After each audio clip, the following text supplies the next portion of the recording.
दृश्यम 2 के आखिरी सीन में हमने देखा था कि कोर्ट अपना फैसला सुनाती है कि वरुण की मौत में जॉर्ज कोटी का कोई हाथ नहीं है। इसके बाद जॉर्ज कोटी वरुण के माता पिता को उसकी अस्थियां भेज देता है और साथ ही एक चिट्ठी भी लिखता है कि अब मामला यहीं पर खत्म कर देना चाहिए। लेकिन कहानी यहीं खत्म नहीं होती। अब तीसरे पार्ट में फिर वही पुराना केस रीओपन होता है। एक तरफ जॉर्ज कोटी और उसका परिवार है जो किसी भी तरह उस पुराने मर्डर केस से हमेशा की तरह निकलना चाहते हैं, और दूसरी तरफ वरुण के माता पिता गीता और प्रभाकरण हैं जो आज भी यही मानते हैं कि उनकी बेटी का असली कातिल जॉर्ज कोटी ही है। सबको सच पता है लेकिन किसी के पास कोई सबूत नहीं है। मूवी के स्टार्ट में हम एक थिएटर देखते हैं जहां जॉर्ज कोटी अपने पूरे परिवार के साथ बैठकर मूवी देख रहा होता है।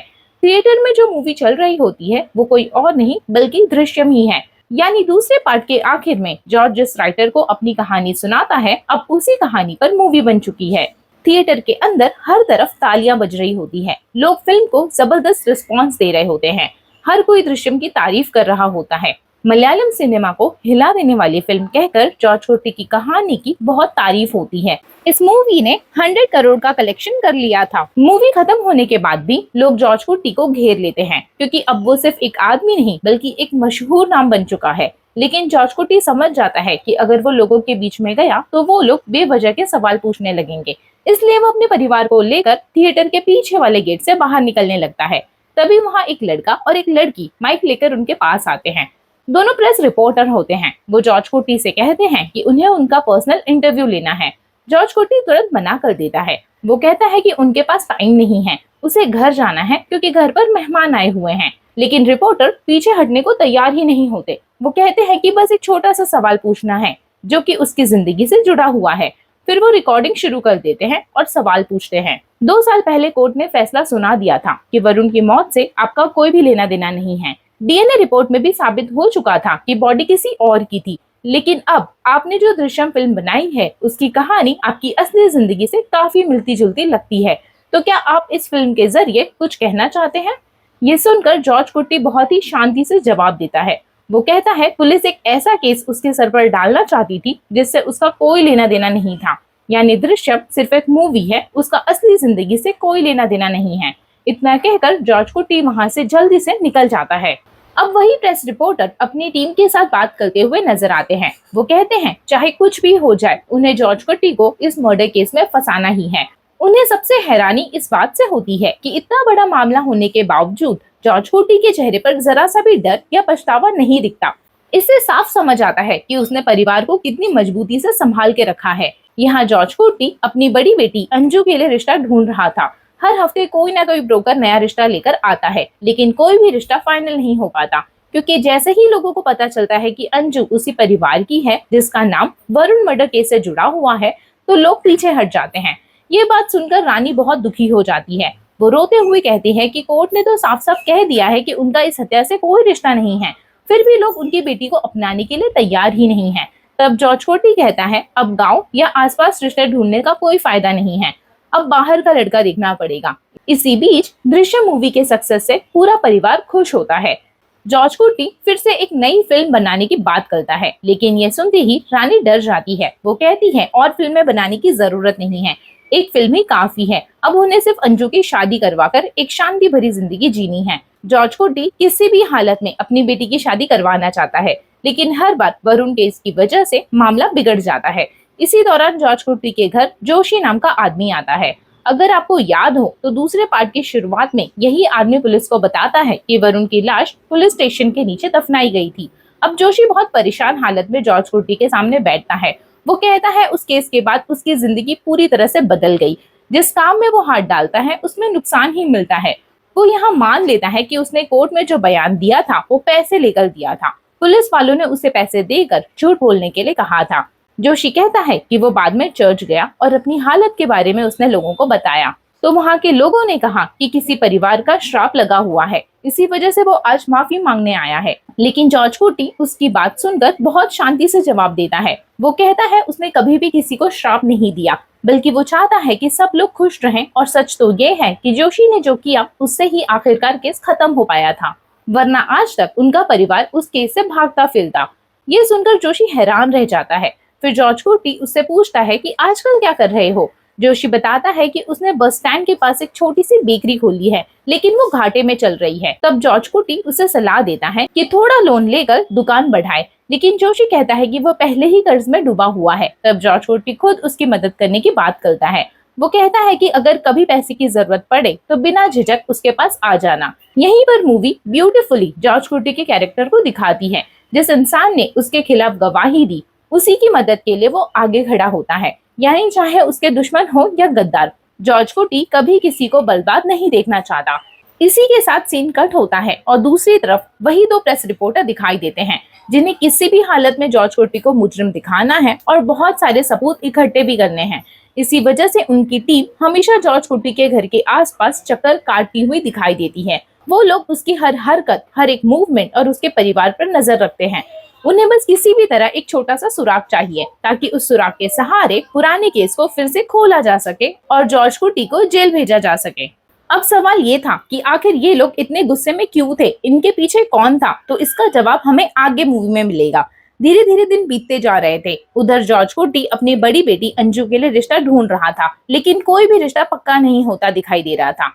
फिर एक दिन जॉर्ज कुटी अपने परिवार के साथ घूमने जाने का प्लान करता है। उसी समय उसकी पत्नी रानी उससे एक जरूरी बात कहती है। वो कहती है कि हमारी बेटियां अब छोटी नहीं रही, उनकी उम्र बढ़ रही है और उनके मन में कई सवाल होंगे, लेकिन वो हमसे खुलकर पूछने में हिचकिचाती हैं। इसलिए हमें उन्हें एक ऐसी जगह ले जाना चाहिए जहां वो खुलकर अपनी बात कर सके। असल में ये सलाह रानी को डॉक्टर ने दी थी, क्योंकि वरुण वाले हादसे के बाद अंजू लगातार एक साइकियाट्रिस्ट से इलाज करवा रही थी। डॉक्टर ने रानी से कहा था कि अंजू के मन में बहुत सारे सवाल दबे हुए हैं। जब तक उसे उन सवालों के जवाब नहीं मिलेंगे, तब तक वो डर और दर्द से बाहर नहीं निकल पाएगी। लेकिन अगले दिन जॉर्ज कुटी अपने पूरे परिवार को लेकर वेकेशन पर निकल जाता है। वहाँ सब लोग आराम से बातें कर रहे होते हैं। तभी जॉर्ज कुटी अंजू से कहता है, अगर तुम्हारे मन में कोई भी सवाल है तो खुलकर पूछ सकती हो। तो अंजू के मन में सिर्फ एक ही सवाल था। वो पूछती है, क्या वो केस पूरी तरह खत्म हो चुका है या नहीं? इस सवाल का जवाब जॉर्ज कुटी खुद नहीं देता। वो कहता है कि हमारा वकील भी यहीं मौजूद है और वही तुम्हें बताएंगी। दरअसल जॉर्ज कुटी पहले ही वकील को लेकर आ गया था, ताकि परिवार के मन में जो भी डर या सवाल है उसका जवाब उन्हें मिल सके। तब वकील कहती हैं, टेक्निकली इस केस को पूरी तरह खत्म नहीं किया जा सकता, लेकिन प्रैक्टिकली देखा जाए तो ये केस खत्म हो चुका है। हाँ, अगर 1 साल, 5 साल या 10 साल बाद पुलिस को कोई नया सुराग मिल गया तो फिर से केस खुल सकता है, लेकिन इसकी संभावना लगभग ना के बराबर लग रही है। सारे सबूत खत्म हो चुके हैं, इसलिए तुम्हें डरने की जरूरत नहीं है। और अगर कभी ये केस वापस आया, तब भी तुम्हें अपने पिता पर ही सबसे ज्यादा भरोसा रखना होगा। तुम्हारे पिता ने तुम लोगों के लिए बहुत कुछ कुर्बान किया है, वो कभी तुम्हें नुकसान नहीं होने देंगे। वकील की बातें सुनने के बाद आखिरकार पूरा परिवार थोड़ा सुकून महसूस करता है। इसके बाद जॉर्ज कुटी अकेले में वकील से बात करता है। वो पूछता है, अब आगे कोई परेशानी तो नहीं होगी ना? तब वकील उसे एक सवाल पूछती है। वो कहती है, तुमने वरुण की बॉडी पर एक एसिड डालकर उसे जला दिया था, लेकिन ये बात तुमने आज तक अपने परिवार को क्यों नहीं बताई? जॉर्ज कुटी जवाब देता है, अगर ये सच उन्हें पता चल गया तो वो लोग और ज्यादा डर जाएंगे, इसलिए अभी इस बात को छुपा के रखना पड़ेगा। मतलब वरुण की लाश को एसिड से जलाने वाली बात अभी तक उसके परिवार में किसी को भी पता नहीं है। कुछ दिनों बाद फिर से एक मैरिज ब्रोकर उनके घर आता है। वो जॉर्ज कुटी और रानी से कहता है कि आपकी बेटी को जो लड़के देखने आते हैं उन्हें ये रिश्ता पसंद आ जाता है। वो लोग शादी के लिए तैयार हो जाते हैं, लेकिन अचानक बाद में रिश्ता तोड़ देते हैं। इसके पीछे जरूर कोई है, क्योंकि हर बार कोई ना कोई कॉल करके लड़के वालों को अंजू के बारे में गलत बातें बताता है। वो कहता है कि उसे एक नंबर मिला है, अगर उस नंबर की जांच की जाए तो सच सामने आ सकता है। तब जॉर्ज कुटी वो नंबर लेकर पुराने पुलिस स्टेशन ऑफिसर के पास जाता है और उसे जांच करने के लिए कहता है। जांच में पता चलता है कि वो नंबर उसी के शहर के एक आदमी का है। जब वो उस नंबर के लोकेशन तक पहुंचता है, तब उसे पता चलता है कि वो नंबर किसी और का नहीं बल्कि जॉर्ज कुटी के थिएटर के मैनेजर का है, यानी वही आदमी जो दूसरे पार्ट में वॉचमैन था। ये सब पता चलते ही जॉर्ज कुटी गुस्से में उसके घर जाता है और पूछता है, मेरे साथ रहकर ही मेरी बेटी की जिंदगी बर्बाद कर रहा है तू, और अपनी पत्नी के साथ मिलकर मेरी बेटी की शादी तुड़वा रहा है। लेकिन सामने वाला भी पलटकर जवाब देता है। वो कहता है, क्या सिर्फ तुम ही सही इंसान हो? तुमने जो किया उसके बाद तुम्हें लगता है कि तुम सही हो? मैं तुम्हारे साथ बहुत कुछ कर सकता था, लेकिन मैंने कुछ भी नहीं किया। इसी बात के लिए शुक्र मनाओ। तुमने दूसरे के परिवार को बर्बाद किया और चाहते हो कि तुम्हारा परिवार खुश रहे? ऐसा कैसे हो सकता है? उसकी बात सुनकर जॉर्ज कुटी अंदर से टूट जाता है। वो घर आकर बहुत परेशान रहने लगता है। रानी उसे समझाने की कोशिश करती है, लेकिन उसका दर्द कम नहीं होता। जॉर्ज कुटी को समझ नहीं आता कि आखिरकार वो लोग ऐसा क्यों कर रहे हैं। जॉर्ज कुट्टी रानी से कहता है ये बात हमारी बेटी तक नहीं पहुंचनी चाहिए। अगले दिन जॉर्ज कुट्टी फैसला करता है कि वो अपनी बेटी के लिए बाहर कहीं रिश्ता ढूंढेगा। उसे लगता है कि अगर लड़का किसी दूसरे शहर का होगा तो वो लोग उनके अतीत के बारे में नहीं जान पाएंगे। रानी को ये बदलाव देखकर हैरानी होती है, लेकिन जॉर्ज कुट्टी कहता है बाहर का रिश्ता ही अंजू के लिए बेहतर होगा। इसी दौरान श्रेया नाम की एक लड़की जॉर्ज कुट्टी से मिलने आती है। ये वही लड़की थी जिसके पिता ने दूसरे पार्ट में चर्च से एक बॉडी निकालकर जॉर्ज कुट्टी की मदद की थी। श्रेया विदेश में पढ़ाई और नौकरी कर रही थी। वो एक नर्स थी। उसकी पढ़ाई का पूरा खर्चा जॉर्ज कुट्टी ने ही उठाया था। उसके पिता अब बीमार होकर बिस्तर पर पड़े थे और पूरा घर श्रेया ही संभाल रही थी। वो अपनी शादी की खबर देने और आशीर्वाद लेने जॉर्ज कुट्टी के पास गई थी। दूसरी तरफ वो दोनों प्रेस रिपोर्टर लगातार जॉर्ज कुट्टी पर नजर बनाए हुए थे। अब उन्होंने श्रेया को फॉलो करना शुरू कर दिया था।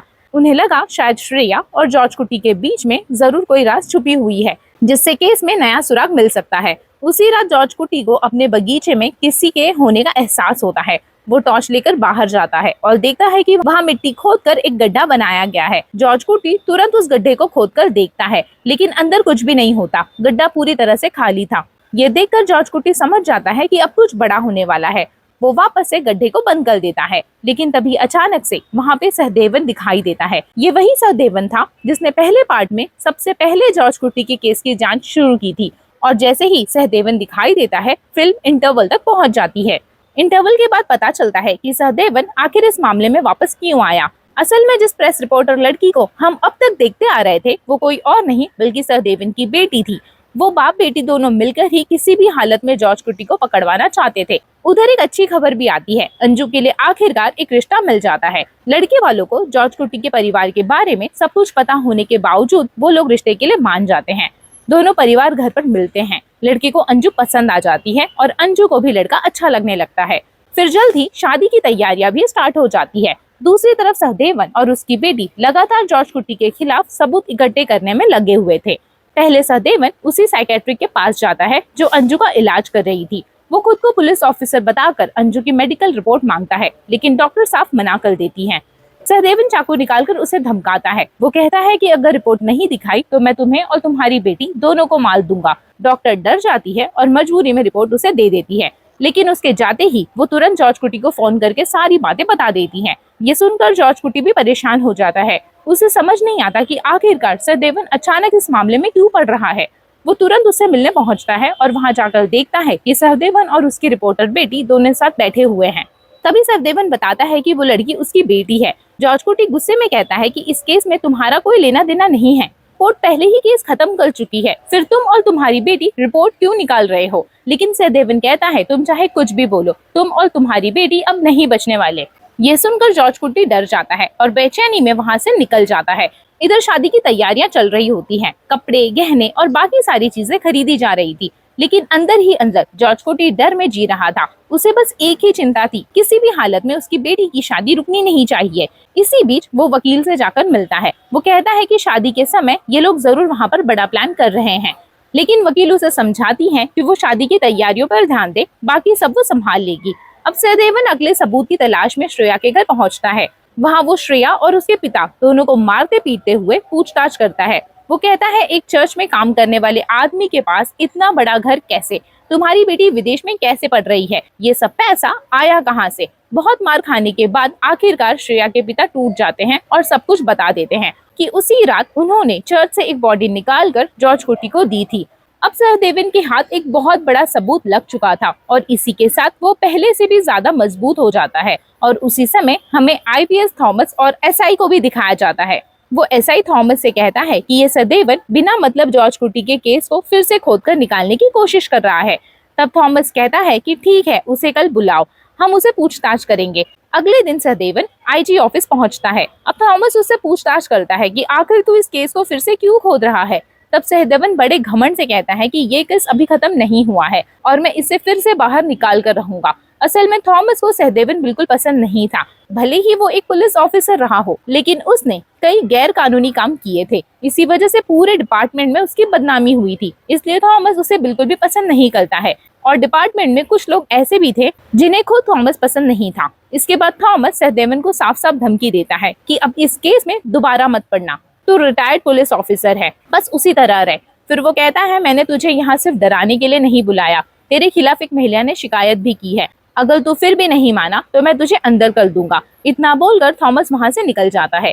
लेकिन जैसे ही वो बाहर आता है तब इस कहानी का सबसे बड़ा ट्विस्ट सामने आता है। असल में सहदेवन को इस केस की जांच दोबारा शुरू करने के लिए किसी और ने नहीं बल्कि वरुण के पिता प्रभाकरण ने ही कहा था। एक्चुअली पहले और दूसरे पार्ट में वरुण की मौत के बाद प्रभाकरण ने ज्यादा लड़ाई नहीं लड़ी थी, क्योंकि उसे समझ आ गया था कि जॉर्ज कुट्टी कितना चालाक इंसान है और वो इतनी बड़ी बड़ी चालें चल सकता है। इसलिए उसने लगभग हार मान ली थी। लेकिन उसकी पत्नी गीता, वो अब भी अपने बेटे को इंसाफ दिलाना चाहती है। वो इस केस को खत्म नहीं होने देना चाहती थी। इसी वजह से प्रभाकरण खुद थॉमस से कहता है कि मैंने ही सहदेवन को इस केस को दोबारा खोलने के लिए कहा था, वो भी आप लोगों से छुपकर। अब थॉमस कहता है कि सर, ये केस को पिछले साल ही खत्म हो चुका था, अब हम कुछ नहीं कर सकते। लेकिन प्रभाकरण कहता है कि तुम लोग चाहे कुछ भी कहो, लेकिन मेरी पत्नी वरुण की अस्थियां विसर्जित करने के बाद भी सामान्य जिंदगी नहीं जी पा रही है। हम अमेरिका चले गए थे ताकि सब कुछ भूल जाएं, लेकिन वहां जाकर उसकी हालत और भी ज्यादा खराब हो गई है। वो पागलों जैसे रहने लगी है, अजीब हरकतें करने लगी है। हमने अपना बेटा खोया है और दूसरी तरफ जिसने हत्या की है उसकी बेटी की शादी खुशी खुशी हो जाए, ये मैं कैसे बर्दाश्त कर सकता हूँ। मैं इस केस को फिर से खुलवा कर रहूंगा। अब थॉमस पूछता है कि क्या तुम्हारे पास कोई एविडेंस है। प्रभाकरण कहता है कि मेरे पास कोई सबूत नहीं है, लेकिन सहदेवन की मदद से मैं एविडेंस बना सकता हूँ। ये सुनकर थॉमस कहता है कि जो करना है करो, लेकिन सहदेवन पर ज्यादा भरोसा मत करना। प्रभाकरण और सहदेवन अपनी तरफ से पूरी कोशिश करते रहते हैं। आईपीएस थॉमस भी चुपचाप उनकी मदद करते रहता है। अब जॉर्ज कुट्टी को भी समझ आ जाता है कि इन सब का असली मकसद क्या है। वो लोग किसी भी कीमत पर उसकी बेटी की शादी को रुकवाना चाहते हैं। अगले दिन शादी थी और उससे पहले वो जॉर्ज कुट्टी और उसकी बेटी को कोर्ट में खड़ा करना चाहते थे। इसी वजह से जॉर्ज कुट्टी वकील की मदद से पहले ही जमानत ले लेता है। अब कोर्ट में वरुण के वकील मांग करते हैं कि जॉर्ज कुट्टी और उसकी बेटी को कोर्ट में पेश किया जाए, लेकिन जॉर्ज कुट्टी की वकील कहती है कि ये सब एक सोची समझी साजिश है। उन्हें पता है कि लड़की की शादी होने वाली है, इसलिए ये लोग शादी रुकवाना चाहते हैं। उधर कोर्ट में बहस चल रही होती है और दूसरी तरफ शादी भी अच्छे से हो जाती है। यहाँ तक कि कोर्ट भी कह देता है कि शादी खत्म होने तक जॉर्ज कुट्टी के खिलाफ कोई जांच नहीं होगी।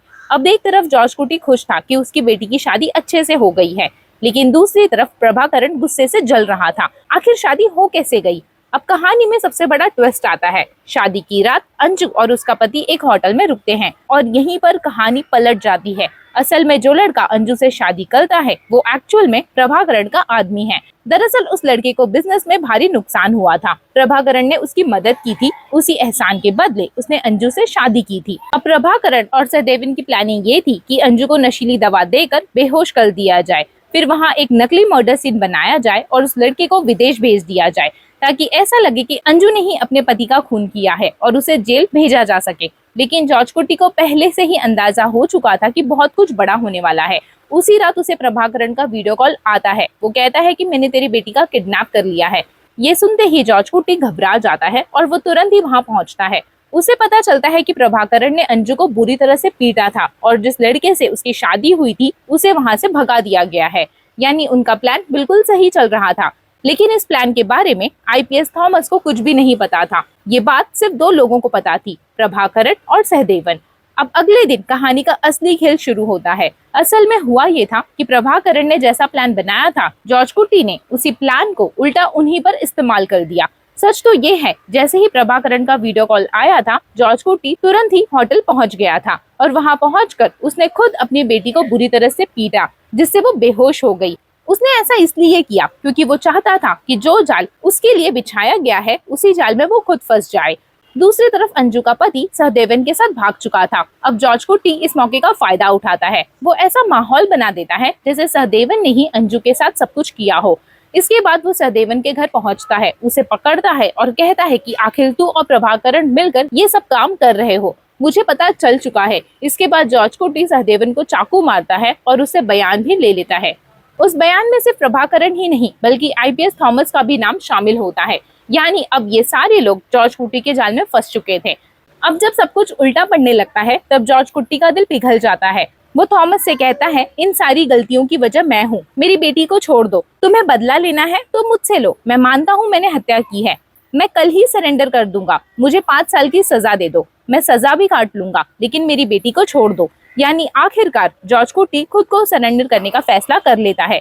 लेकिन वो साथ में ये भी कहता है कि अगर तुम लोगों ने कोई भी चाल चली तो तुम्हारे सारे एविडेंस मेरे पास हैं, सारे वीडियो मेरे पास हैं, मैं वो कोर्ट में सबमिट कर दूंगा। फिर वो आईपीएस थॉमस से कहता है कि ये बात जाकर प्रभाकरण को बता देना। प्रभाकरण ये बात सुनते ही उसकी बात मान लेता है। असल में जॉर्ज कुटी पहले भी अपने परिवार से कह चुका था कि चाहे कितनी भी बड़ी मुश्किलें क्यों ना आ जाए, एक दिन मुझे अपने किए की सजा जरूर मिलेगी, लेकिन तुम लोग कभी दुखी मत होना, मैं अपनी जान देकर भी तुम्हें बचाऊंगा। और अब वो चीज सच हो रही थी। जब जॉर्ज कुट्टी सारे गुनाह अपने सर पर ले लेता है और कहता है कि हत्या उसी ने की थी, तो इसके बाद वो जेल चला जाता है। अब पूरे मीडिया, पूरे शहर के लोग यही सोच रहे थे कि 15 साल बाद आखिर इस हत्या का फैसला कैसे हो गया। हर कोई हैरान था कि एक पिता अपनी बेटी के लिए इतना सब कुछ कर सकता है। इसके बाद हमें प्रभाकरण और उसकी पत्नी गीता को दिखाया जाता है। गीता टीवी पर जॉर्ज कुट्टी को गिरफ्तार होते हुए देख रही थी। तब प्रभाकरण उससे पूछता है कि अब तो तुम खुश हो ना, लेकिन गीता कहती है कि नहीं, मुझे खुशी नहीं हुई, मैं चाहती हूँ कि अंजू जेल जाए। और यहीं से साफ हो जाता है कि कहानी अभी तक खत्म नहीं हुई है, यानी कि दृश्यम 4 भी आएगा, क्योंकि ये लोग असली सबूत तो कभी नहीं ढूंढ पाए हैं, लेकिन वो सिर्फ कातिल को जेल भेजना चाहते हैं। और यहीं पर ये मूवी एंड हो जाती है। अगर आपको ये एक्सप्लेनेशन पसंद आया हो तो प्लीज इस वीडियो को लाइक करें, ज्यादा से ज्यादा शेयर करें, मेरे चैनल को सब्सक्राइब करें और बेल आइकन को प्रेस करना ना भूलें। कमेंट में मुझे बताइए कि आपको ये मूवी कैसी लगी। मिलती हूँ आपसे नेक्स्ट वीडियो में, तब तक के लिए बाय बाय।